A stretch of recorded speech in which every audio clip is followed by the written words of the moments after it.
If Nigeria is no longer doing one Nigeria, let them let the Igbos go. Nonsonkwa. Things are happening. My wonderful people, welcome back to Balabas Gist. If today is the first time they come across this wonderful channel, you are highly welcome. We still dey here, they bring you updates back to back as they hot. As they read now, they say that our brother, where they call Nonsonkwa, don't call chain, give Nigeria government to Nigeria judicial system, Nigeria police, Nigeria army, everybody Nonsonkwa don call check give them. Say the way where this man Nnamdi Kanu case they go, no clear at all. That the Federal High Court refused to acknowledge that Nigeria army invaded man Nnamdi Kanu home, and they forget to talk about it. So it's reminding them, may they not forget though. Nonsonkwa don't call chair and give these people. I will play the video, may you watch, and before we come back, continue. Watch this video from beginning to end, and we'll get a lot of story we want to talk concerning this particular video. Now, as we be now. Ademma ụmụnne m ndị Igbo eji m n'aka na ebe ahụ ị nọ na ị na-enweta onwe gị nke onye chilu ya zelu n'ụtụtụ tata bụ Satọde abalị 6 nke ọnwa 4 afọ 2024 na chiba anụ ọzọ nke taa anyị na-esonyere kpọmkwem Nnamdi Kanu n'ikwu ka ụlọikpe mkpegharị grant ya bail, ka ụlọikpe mkpegharị grant ya Nnamdi Kanu bail. Maka na nke bụ eziokwu bụ na around April 10th or 12th of 2017 ka ụlọikpe ala anyị grantịrị Nnamdi Kanu bail site na ndị bịara n'anya n'aka ebe nke sinetọ Abaribe soro otu n'ime ha. Mana Nnamdi Kanu n'aka ebe na April 2017. Nnamdi Kanu ala nọrọkwa na Nigeria nọrọkwa na Ụmụahịa, fara ukwu Ụmụahịa na-agakwa court, na-echekwa mgbe ọbụla asị ya bịa court ya agakwa, mgbe ọbụla enwere court ya ya aga ya eshi Ụmụahịa gaa.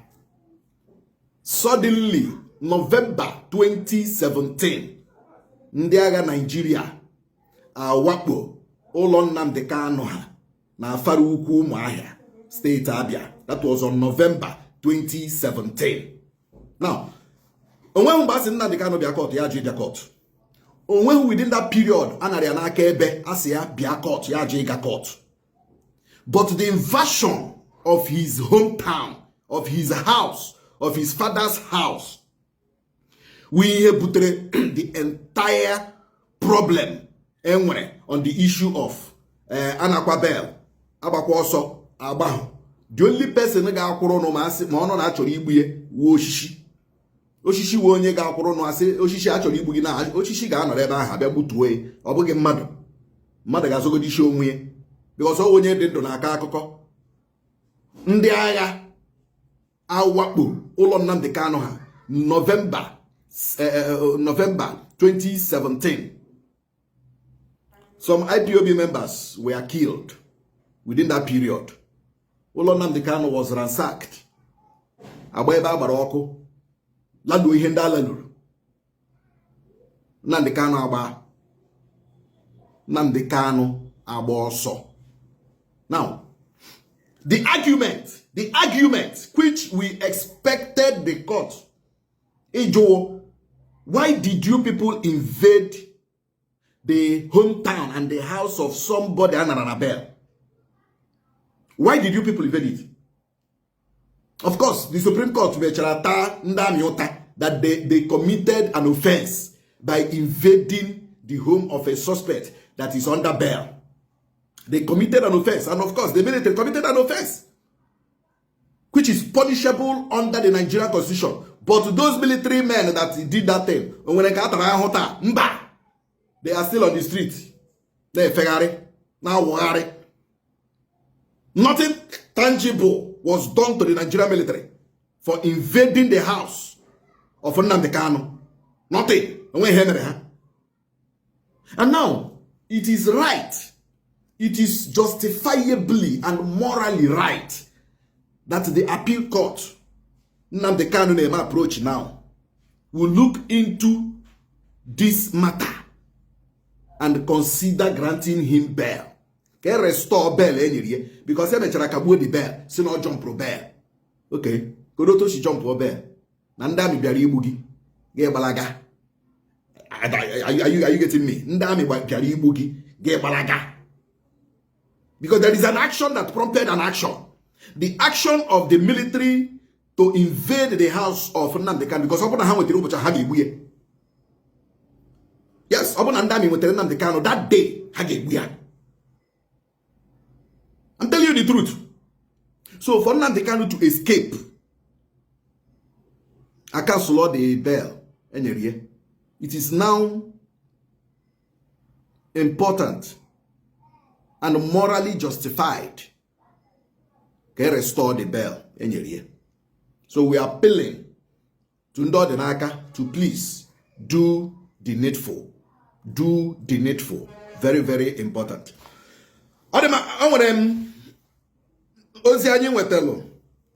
About some northern soldiers. Nde pararo ha paro. Bokande akotomashal. Mechame ha acquit discharge aha. You know, because they are from the northern part of Nigeria. Now, this story was exclusively from Sahara Reporters. Sahara Reporters. You know, obro na amaghị ihe mere ihe a njinji ga-eji o.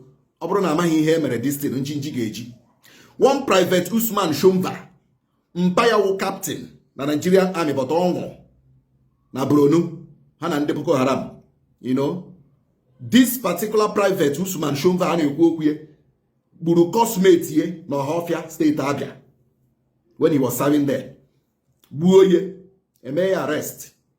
Ikpe na court martial ọha. Before you know it, a release ye na-enye reason ka emeri ebere na mpi anwụrụ n'ihu ọgụ, ka emeri ebere na mmịa nwere PP. A release onye gburu cosmate ye. A release onye gburu cosmate ye because onye Taraba State, onye North. Enwekwara another guy, Awudu from Kebbi State. O gburu mmadụ ịbụa. O gburu onye Togo. Gbuo somebody na Anambra because ọ nọ na Anambra. Now, before you know it, a release here. Now they are back to service. They are back to service. This guy, the private Usman Shumba, now is now serving under 82 Division Provost Group. 82 Division on Enugu. He's now serving under 82 Division Provost Group. Taraba State. Awudu now is now working under 302 Artillery GS Onitsha. 302 Artillery GS Onitsha. Now. They have been absorbed and reabsorbed into service. All the southern military soldiers coming through 1 or 2 days, they are still rotting in detention. They are still rotting in detention. Ndi ugwenu wunde army. Mere 1 or 2 days, my normally offenses, they release each other since. Mana, the same offense, ndi army, ndi ugu committee. Nkendi southern soldiers committee. Ndugu alala free. The southern soldiers are still in detention. Some are still rotting in detention in Enugu. As I'm talking to you now. You know? So some people, when there are, it's boiling now. This thing is boiling. It's boiling in some military officers in Nigeria military. It's boiling, especially between the north and the south. It's boiling because the Mbebua are not paramilitary. This is how they also lord it over the southern soldiers in the Nigerian military. The northern soldiers in Ahuta the military as their birthright. The northern soldiers in Ahuta the military as their birthright. As and so they lord it over other southern soldiers. Now, we are using this opportunity to call upon the let me bring out this thing very well so that we can understand. We are using this opportunity to call upon the Ndemere Kotumashala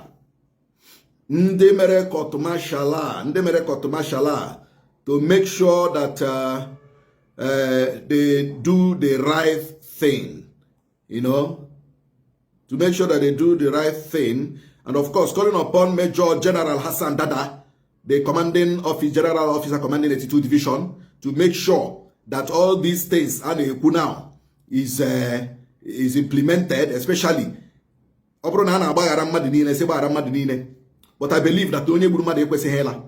Onye buruma de ga ha to apia because na me na enwe BP, because they buru pia ni hu ogo. Get to happy.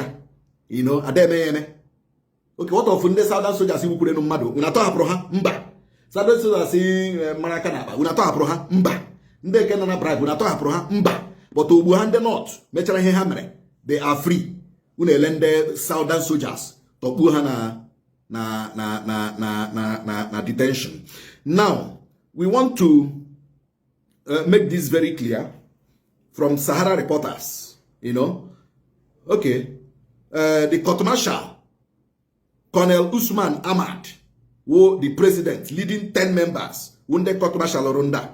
Then a judge advocate, Captain S.A. Sadiq, Woponye Ase Woro, an advisor to the panel. An advisor to the panel. 25 soldiers, Kase a court martial. But, Nime 25 soldiers are Nine Bunde North, Alala. Ndinine Bunde North, Larala. You know? So what are we saying? If this is one Nigeria, they should behave like one Nigeria. They should do in here one Nigeria. One Nigeria. Then they should also tell us that this is not one Nigeria. Yes. If the one Nigeria is not working, if this is about tribalism, about religious lines, about uberechi, you know, about ethnicity, about mune na mune. Onye nwannem onye na-asụ asụsụ m onye na-asụ language m ọ bụrụ na ọ wụ ihe ọwụ onye ọbụla ala everybody should go, everybody should part ways. So Sahara Reporters has reportedly reported this. The military should watch it. The military should watch it. Ọ dị mmebe ka anyị na-abịakọta kpamkpam bụ ihe omume anyị chi bọọ anụ ọzọ bịara gị naanị n'ọgba ozi social media nọ nso kwa YouTube nọkwa ya, Instagram nọkwa ya, TikTok nọkwa ya. Ebe ọ bụla ị hụrụ anyị gaa ebe ahụ ga-ahụrịla this story. Kacha anyị na-efe gaa n'ihu na-agọchi unu.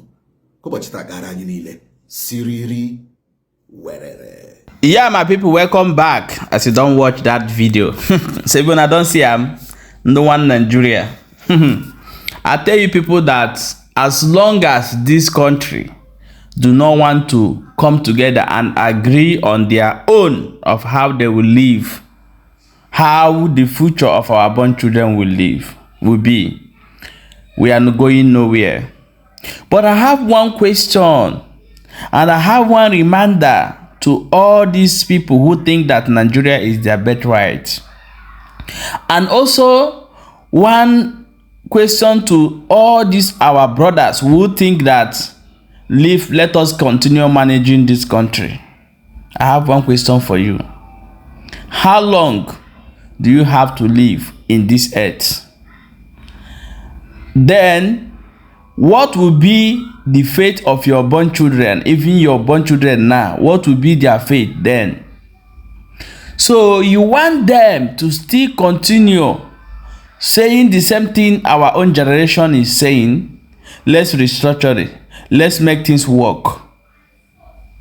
Do you know that someday will come, they may stand on your grace and say, Papa, cause you are a fool. You never fight for your right.